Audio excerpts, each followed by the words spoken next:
Better Globe Forestry celebrates 10 years of operations in Kenya this year. Miti spoke to the company's managing director, Jean-Paul Deprins, about the achievements, the vision and mission of the company, and the goals for the future. The full interview is published in Miti magazine. Mr. Deprins, when was Better Globe Forestry established, and what is the vision of the company? Better Globe Forestry was established in 2004, and the vision is about people and trees. In fact, the vision of the chairman, who is also the founder of the Better Globe Group, is to plant as many trees as there are people on the planet. This is, of course, a long-term goal, and at short term, our aim is to become the biggest tree planting company in arid and semi-arid lands. For this, we give ourselves 20 years. So, at present, where does the company operate?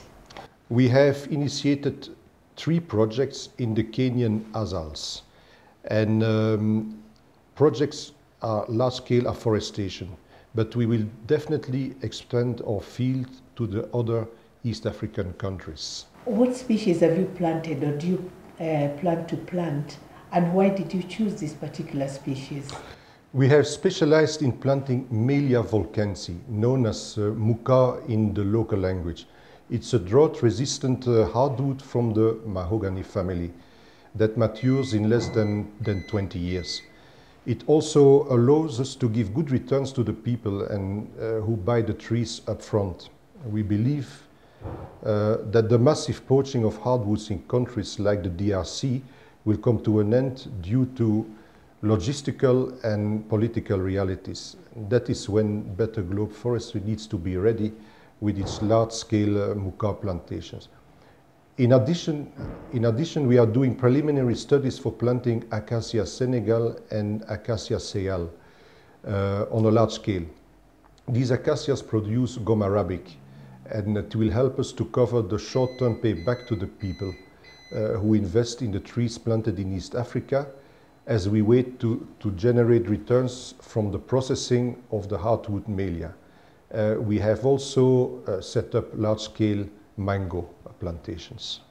So do you think this has a bearing on, or your planting of muka has a bearing on the rainforests of Central Africa? We believe it will, because, like I said, this poaching will definitely stop, and when we will be planting millions of domesticated mahogany in dry areas, it will have a huge influence in taking the pressure away from the rainforest.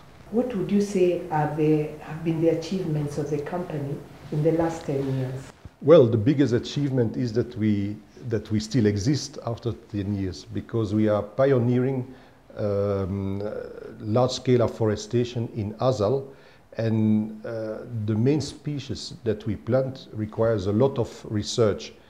In this dry environment, every possible error can be a setback, and we have still managed to establish procedures and protocols that take care of the technical difficulties that we had. And also, tree planting is closely related with the human environment, and we have achieved to gain the confidence of the farmers and other people in the areas where we work. They seem to know our projects, they understand where we are going, and that is very important for the long-term success of our plans. Do you work with other organizations?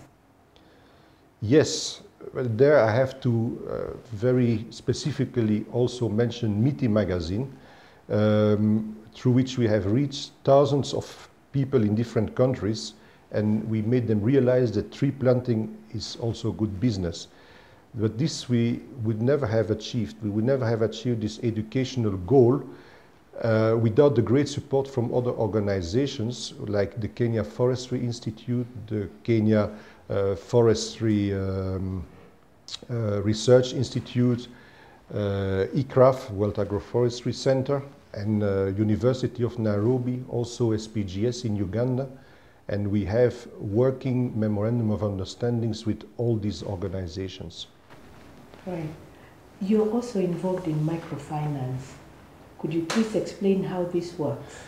Yes, when farmers need inputs in the system that we are creating, they need some money, they need some starting money. If, for example, they want to plant green grams and to intercrop them with the trees, they need some funds as a start. So microfinance allows them to purchase what they need and consequently to make money. They can also, due to this microfinance, have access to small loans for school fees and other facilities that they might need in their daily life. We have supported, as Better Globe Forestry, KREP, FEDA, in setting up a village bank with the aim of exactly what I just told, and it's a huge success. What is the source of your funding? Yes, Better Globe Forestry has a principal to agent agreement with Better Globe AS in Norway. And from 2015, from this year, also with other companies as well. And these companies have developed several ways of crowdfunding to finance the tree planting. Some of our projects have also attracted direct investment. Basically, Better Globe AS and the other companies sell trees to people and organizations all over the world and commit to secure buyback deals over a period of 17 to 20 years. Right. Now, there is usually concern about misuse of funds. How do you make sure that the money is used for the right projects? What checks and balances do you have in place? Yes, okay. As a start, of course, we are audited on a yearly basis, and the inputs in the Better Globe Forestry books have to match the outputs in the books of Better Globe AS and other companies. Also, we have very serious and serious people on the board of directors of Better Globe Forestry, and these people ask the right questions. Also, every year we receive a delegation of people who have invested in trees. Usually they are from Scandinavia, and they want to see what is happening with their investment. For them it's important to have a good feel that all is going into the right direction. Now, internally we have very good systems in place based on ISO quality management system, and we are very strict on that. And moreover, over the years, we have fine-tuned our internal financial controls. And today, if anything is a departure from the procedure, it would trigger an alarm. Okay. Now, there's usually concern about development being imposed from outside on the people. How does the BGF guard against this? And what is your relationship with the host communities? Yes. Okay, most of the available land in Azal belongs to a community in one way or another. And so it is a very long process before we can even start planting. It starts with writing a feasibility study. Then we have to establish contacts with the owners of the land, and we need to convince them of our good intentions, the sustainability of the project, and most importantly, the advantages for the community. Then we set together a working party, and we have regular meetings. Also, we take advice of other stakeholders like the environmental management authorities, the forestry service, the wildlife service, and others. Also, projects have to be approved by the district development committees of the area. Then again, if the government has a stake in the ownership of the land, any official document that is signed, like a memorandum of understanding or a lease agreement, has to go to the central administration or to the Attorney General for approval, and then back to the local officers for signature. So after that, an environmental impact assessment needs to be carried out. So it is only when we have gone through most of all these steps that we can start planning, budgeting, and planting. When working with contract farmers, the process is a bit easier because we are not confronted with the land issues. However, in all the cases, we need to convince and involve the people of the viability and the benefits of our projects. And for this, we really take our times. So there is really no way we could ever impose our ideas on people. Right. Do you take into account gender parity in your operations? Absolutely, because poverty eradication is impossible without taking women into consideration and working with them. We try to have 40% women in our workforce as a company policy.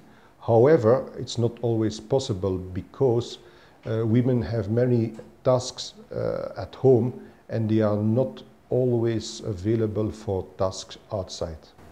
Right. Now, where do you see the company in 10 or 20 years' time?